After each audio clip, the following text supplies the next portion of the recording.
chi cazzo ti ha detto di guardarlo? E poi sono stato io a fare l'operazione di contattare il cliente e farmi rimettere i soldi sul conto. Ma io la relazione ce l'ho con te, non ce l'ho col cliente. Ho atteso diversi mesi, e per la precisione 6 mesi, prima di poter parlare di questa vicenda, e devo dire che ho fatto veramente fatica a non dire nulla per tutti questi giorni, tutte queste settimane, questi mesi, perché l'episodio ha dell'incredibile, e se fosse di dominio pubblico quello che accade realmente negli istituti bancari con i nostri soldi, diciamo che inclinerebbe un po' quella che è la fiducia che riponiamo noi consumatori, noi clienti di istituti bancari grandi o piccoli che possiamo essere, perché veramente i nostri soldi non sono al sicuro, ma minimamente sono al sicuro nella banca. Vi racconto questa storia, vi mostro questi addebiti sul mio conto corrente non sono stati autorizzati da me o da chi ha una delega a fare dei movimenti sui conti bancari, e questo è incredibile, perché se io non autorizzo non è possibile che vengano sottratti dei soldi sul conto corrente, ma ci può anche stare l'errore, e quindi non voglio nel primo minuto del video accusare già qualcuno senza avervi dato una spiegazione. Ci sono questi addebiti, parto dall'inizio. Agosto scorso vado in vacanza, io e la commercialista stimiamo quelli che sono gli F24 andare in pagamento per la metà del mese, quindi i classici l'IVA e gli F24 che scadono in quella parte periodo. Vado tranquillo, torno e ne trovo di più. Al posto che 2 o 3, non mi ricordo, F24, ne scendono 2 in più. 2 in più che sono praticamente questi che vi mostro adesso in foto. Importi fortunatamente che non inclinano un'azienda, ma che comunque l'importo è relativo, perché poteva essere 1 euro come poteva essere 1 milione di euro. Mettiamo che l'importo poteva essere 1 euro come 1 milione di euro, quindi diciamo che lascio il tempo che trova quello che è l'addebito, l'importo dell'addebito in sé, ma è l'accaduto che lascia veramente a bocca aperta. C'è questo addebito, io mi informo direttamente con la commercialista, anzi anche alterandomi, perché se ci sono altri addebiti mi devi comunicare prima quali sono, non puoi mettere delle deleghe, mettere degli F24 senza avvisarmi. Qualsiasi sia l'importo mi devi avvisare. Lei, sconosciuta di questa cosa, si allontana da quella che è l'addebito effettuato sul conto corrente, dimostrandomi che non li ha fatti lei. Quindi allora mi rivolgo alla banca a questo punto. Scusate, ma chi ha fatto questi addebiti? Perché noi non li abbiamo fatti. Loro partono subito prevenuti dicendo che siamo stati noi, non è possibile che la banca faccia addebiti senza l'autorizzazione del cliente.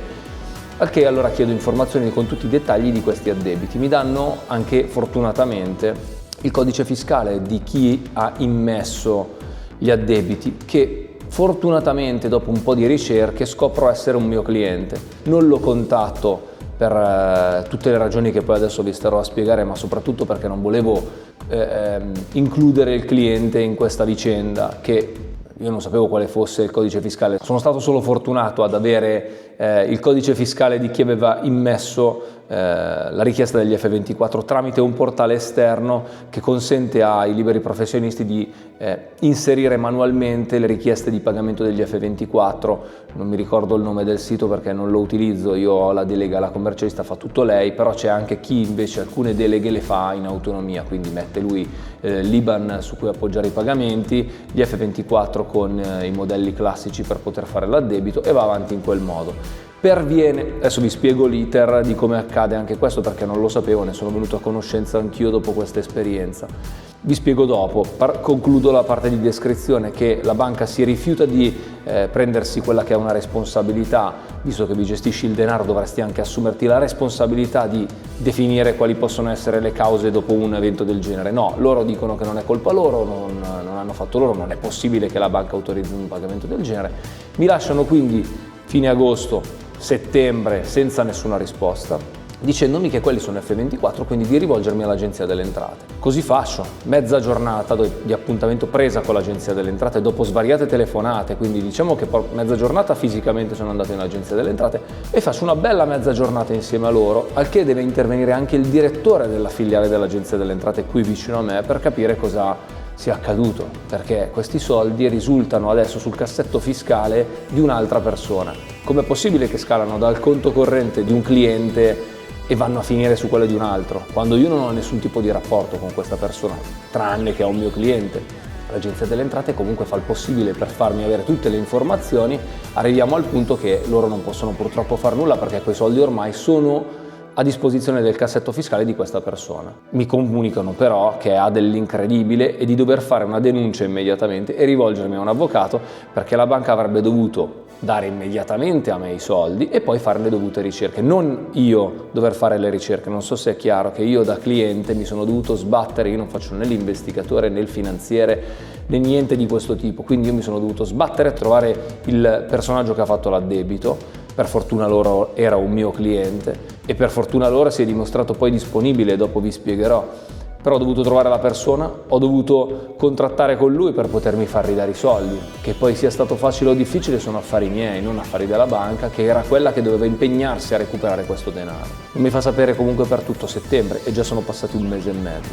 Al che io allora mi reco in ufficio, dopo tutte le informazioni prese, ricontatto la banca continua a dirmi che non è colpa loro, o forse avrebbero potuto fare una verifica in più ad agosto per capire che questo tipo di addebito è vero che avviene in automatico, ma mi avevano omesso un piccolo particolare, che forse voi non lo sapete, ma quando un esterno emette un pagamento su un conto corrente, quindi io emetto un pagamento di un F24, emetto un IBAN che non è il mio, i dati non vengono fatti subito dei match per dire ok, l'F24 non corrisponde con il reale intestatario dell'IBAN perché il sito in questione che ti permette di pagare l'F24 non ha la possibilità di fare un controllo tra il possessore del conto corrente, quindi i dati legati al possessore del conto come il codice fiscale, nome, cognome eccetera, e quello che c'è sull'F24. Al limite può guardare quello che c'è sull'F24. Quindi alla banca perviene una richiesta di pagamento per un certo F24, un certo tipo di pagamento, in questo caso era un F24, e un conto corrente legato appunto a questo pagamento. Deve controllare che il pagamento dell'F24 con i dati relativi all'F24 corrispondano a quelli dell'IBAN per poter fare un pagamento. Lui ha ricevuto quindi un F24 con un codice fiscale relativo a questo cliente che vi dicevo e poi ha ricevuto la richiesta per fare l'addebito sul mio conto corrente con un codice fiscale decisamente diverso da quello del cliente che poi ha richiesto l'addebito. In quel caso doveva rifiutare e non accettare questo tipo di pagamento. In realtà non fece questo, lo accettò e sorpresa io mi sono trovato con degli addebiti che non erano miei ma non erano stati comunque bloccati. Ma quei pagamenti non vanno a Pinco Pallino, vanno all'Agenzia delle Entrate, non sono stornabili, perché con quelli lui ci paga le tasse, ci paga in quel caso l'IVA, quindi sono affiniti a questo personaggio. La banca quindi aveva totalmente la responsabilità perché era il funzionario che ha accettato questo tipo di addebito ad aver commesso l'errore. Non ci voleva moltissimo, quindi potevano semplicemente rimettermi i soldi sul conto corrente, visto che tralascio il valore dell'importo che poteva essere grande o piccolo che sia, vi ho già detto, quindi che sia 1 euro o 1 milione di euro, la banca ha la responsabilità di gestirmi il denaro. Non mi hanno messo i soldi sul conto corrente, mi hanno lasciato in un limbo e mi hanno detto dovete controllare con l'Agenzia delle Entrate, mi hanno rimbalzato più volte, quindi io sono passati 2 mesi e non ho avuto risposta dalla banca, non ho avuto i miei soldi. Mettiamo che al posto che questi migliaia di euro erano 1 milione, tu mi facevi chiudere l'azienda, perché dopo mesi che non mi dai i soldi io non posso pagare i fornitori, non posso pagare i dipendenti, non posso far fronte a quelli che possono essere investimenti o problematiche varie quotidiane che un'azienda ha. Cioè tu mi hai fatto rischiare di chiudere l'azienda, rompere rapporti con i fornitori. Non sei professionale, non sei in grado di gestire il denaro di un consumatore. Questo non dirò mai il nome della banca ovviamente perché potrei dirlo perché comunque io sono stato la parte lesa e l'ho continuamente subita questa posizione di potere da parte della banca, perché quello che mi ha infastidito maggiormente è che io sono stato proprio la parte lesa dell'episodio, ma non ho neanche avuto modo di confrontarmi con qualcuno, perché l'istituto bancario quando vi succede una cosa del genere mette un muro e voi non avete più modo di parlare con nessuno. Gli unici personaggi con cui potete parlare sono i funzionari della banca con cui vi rapportate, quindi hanno un valore zero, contano zero, non contano un c***o. Chi lavora nella banca gestisce soltanto le praticucce, ma non conta nulla, e questo non è una cosa che dico io con arroganza o saccenza, ma è così, è l'episodio che mi è accaduto. Io sono andato in banca e la banca si è sempre dimostrata negativa su tutte le richieste. Dovevano semplicemente rimettere i miei soldi e poi farsi i dovuti controlli. Da quel punto cosa ho fatto? Ho contattato il mio cliente, fortunatamente per loro avevo i contatti, quindi sono risalito al contatto, l'ho contattato, gli ho spiegato la situazione, lui in 1 ora di tempo, e sto largo, in 1 ora di tempo ha controllato con l'Agenzia delle Entrate e mi ha fatto un bonifico istantaneo pari dell'importo che lui aveva erroneamente pagato. E stava emettendo altri F24, perché lui non si era accorto che aveva usato il mio IBAN, probabilmente perché aveva fatto un pagamento a me, copia e incolla, aveva tenuto l'IBAN della nostra azienda e l'ha usato per fare gli F24. Un errore in buona fede che può capitare, fortuna per me che me li ha ridati subito ed è stato in buona fede, ma se non fosse stato in buona fede io questi soldi non li vedevo più, perché la banca dopo 3 mesi o 4 mesi ho ricevuto una PEC, perché ho dovuto contattarli veramente tante volte via PEC, dal loro studio legale che io dico ma dopo mesi tu contatti un vostro cliente dicendo che avete visto dei movimenti bancari che il cliente che aveva fatto l'addebito mi ha rimesso i soldi sul conto. Innanzitutto il conto corrente, chi cazzo ti ha detto di guardarlo? E poi sono stato io a fare l'operazione di contattare il cliente e farmi rimettere i soldi sul conto. Ma io la relazione ce l'ho con te, non ce l'ho col cliente. Io do i soldi a te e tu mi devi tutelare i soldi che ho sul conto corrente, non lavartene le mani, perché tanto hai visto che io me li sono fatti ridare, ma quelli sono fatti miei. Tu rimettimi i soldi sul conto corrente per i mesi che me li hai sottratti, perché se io ti chiedo un prestito per 3-4 mesi, quanti sono gli interessi che tu mi applichi? Quali sono le penali che tu mi applichi se io non ti ridò dei soldi che ti ho chiesto in prestito? In questo caso io mi sono sentito esattamente come un rapinatore. Il rapinatore va in banca, fa una rapina, esce dalla banca ed è inseguito metaforicamente, anzi realmente, dalla polizia perché deve essere arrestato. Hai fatto un furto, hai fatto una rapina. Io in questo caso sono la banca e loro sono i rapinatori. Mi hanno rapinato di quelli che sono i miei risparmi e non me li hanno ridati. Dopo 3 mesi mi dicono: ho visto che sei riuscito a trovarli nascosti in un appartamento dei rapinatori. Bene, chiudiamo allora il tutto e la colpa non è di nessuno. Questa cosa mi ha fatto veramente infuocare, perché allora mi ha fatto sentire veramente debole nei confronti di un'altra azienda, perché è un'azienda, la banca, non siamo a pari, non siamo allo stesso livello. Io da cliente non conto nulla.